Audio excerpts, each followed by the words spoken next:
प्रयागराज महाकुंभ में आज मकर संक्रांति के मौके पर 3.5 करोड़ से ज्यादा श्रद्धालुओं ने संगम में आस्था की डुबकी लगाई। पूरा जो स्नान है वो सकुशल संपन्न हो गया। हालांकि मौसम के बदले हुए मिजाज ने श्रद्धालुओं को कुछ परेशान जरूर किया।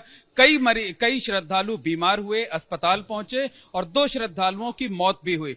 किस तरीके के मरीज आए और यहाँ पर इलाज की क्या व्यवस्था थी और आने वाले दिनों में जो श्रद्धालु यहाँ पर आए वो किस तरीके से एहतियात बरतें, इस पर हमारे साथ बात करने के लिए ज्वाइंट डायरेक्टर और महाकुंभ के nodal officer doctor V K Mishra साहब हैं। सर, कल से जो महाकुंभ की शुरुआत हुई है तो 2 दिनों की अगर बात की जाए तो क्या मरीजों की संख्या अचानक बढ़ गई और किस तरीके के मरीज ज्यादा आए? देखिए, यहाँ पे आमतौर पे हमारे यहाँ इस अस्पताल में सेंट्रल हॉस्पिटल 100 बेडेड में करीब 2-2.5 हजार मरीज पर डे आते हैं। लेकिन इस 24 घंटे में करीब 5200-5300 मरीज आए हमारे, जिसमें 70% मरीज तो हमारे सर्दी जुकाम बुखार के थे।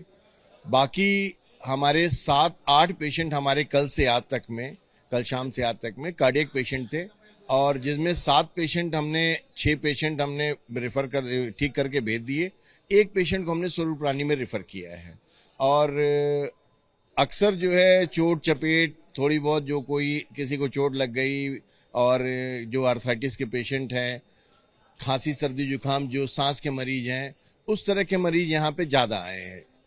ये कहा जा सकता है कि जो बीमार होकर लोग आए हैं वो मौसम की मार की वजह से ज्यादा बीमारी की चपेट में आए। हाँ, चूंकि यहाँ का एटमॉस्फेयर क्लाइमेट यहाँ का ऐसा है, बालू में ठंडक ज्यादा लगती है, और यहाँ पे घर जैसा माहौल तो है नहीं कि आपको छत मिलेगी। यहाँ पे सारे टीन टेंटेज जो है या तो कैनवस के हैं या तो फिर प्लाई के हैं, वो उतनी सर्दी नहीं रोक पाते जितने कि आपके घर की दीवारें रोकती हैं। यहाँ पे लोगों को एहतियात ये दिया जाता है कि अगर जो सांस के मरीज या दिल के मरीज जिनका इलाज पहले से चल रहा है, या जिनकी और कोई बीमारी चल रही है, जो कोई दवा चल रही है, अपनी सारी दवाएं जो पहले से चल रही है वो लेके, एक पर्याप्त मात्रा में लेके, और साथ में जो उनका प्रिस्क्रिप्शन पर्चा है वो लेके रखें, जिससे कि अगर मान लीजिए हमारे पास आते हैं तो हमें उनको पूरे डायग्नोस्टिक प्रोसीजर फिर से ना करना पड़े, और हम उनको सही समय पे जल्दी डायग्नोस करके उनका इलाज कर सकें, और उनको ये मालूम रहे कि इनकी ये दवा चल रही, तो हमें जो है, अगर मान लीजिए कोई दवा चल रही, दूसरी दवा रिएक्शन ना करे, तो इस तरह से हम लोग चाहते हैं। और ये मौसम से बचें वो, क्योंकि यहाँ मौसम बहुत ही एडवर्स है। आज तो और ज्यादा मौसम कोहरा था, और कोहरा आमतौर पे कार्डियक पेशेंट के लिए और दमा के मरीज और सांस के मरीजों के लिए ये ज्यादा नुकसानदायक होता है। एक्चुअली कोहरे में धुएं भी होते हैं, यहाँ पे धुएं भी हैं, कोहरे भी हैं, ओस भी है उसमें, तो वो नाक में जब जाती है तो एलर्जिक रिएक्शन करती है, और खांसी और सांस फूलने की दिक्कतें होती हैं, और कार्डियक पेशेंट के लिए भी वो दिक्कत करती है। तो हम ये भी नहीं कह सकते कि आप गंगा न नहाएं।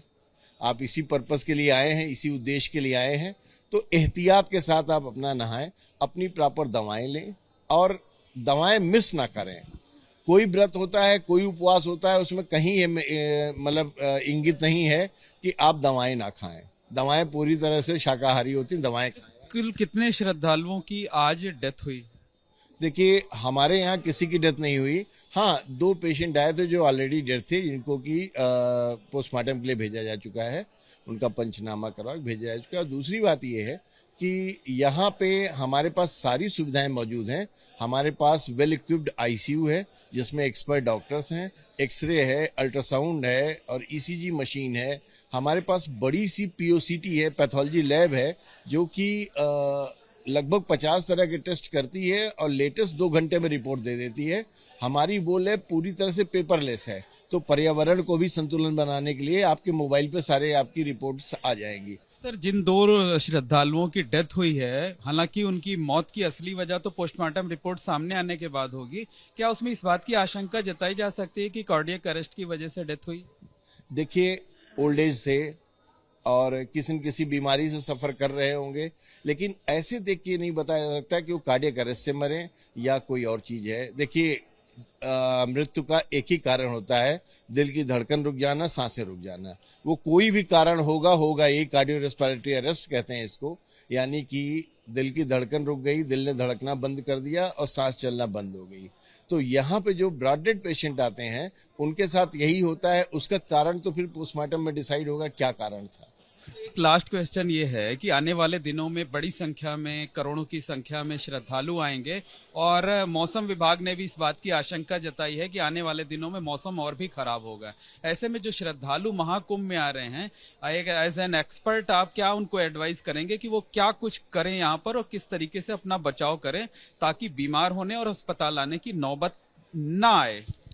देखिए, मैं यही कहूंगा कि अगर स्वस्थ हैं, अगर कम उम्र के हैं, तो अपना बचाव करें, प्रॉपर कपड़े लेके आएं, गर्म कपड़े लेके आएं, और जो एलर्जिक हैं वो जो दवाएं एलर्जी की लेते हैं लेते रहें, और साथ में अगर किन्हीं को कोई कार्डियक या सांस की बीमारी है तो जो उनका प्रेस्क्राइब ट्रीटमेंट चल रहा है उस ट्रीटमेंट को फॉलो करते रहें, किसी भी कंडीशन में रोकें ना, और अपने साथ गर्म कपड़े लेके आएं तथा किसी भी सूरत में वो सर्दी के एकाएक एक्सपोजर से बचें।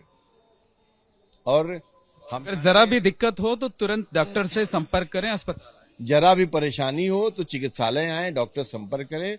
हमारे इस सेंट्रल हॉस्पिटल 100 बेड के अलावा 2 सब सेंट्रल हॉस्पिटल हैं, 8 सेक्टर हॉस्पिटल हैं, 2 इन्फेक्शियस डिजीज हॉस्पिटल हैं, हमारी 10 FAP हैं। किसी भी सूरत में आप अगर फोन करेंगे 1920 पे तो आपको 10 मिनट के अंदर एम्बुलेंस मिल जाएगी।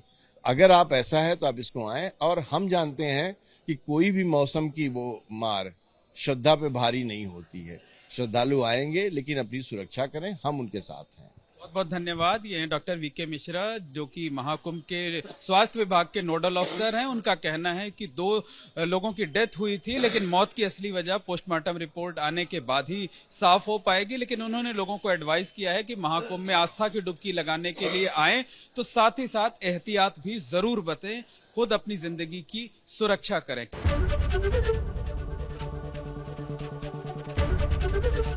ABP गंगा, खबर आपकी, जुबान आपकी।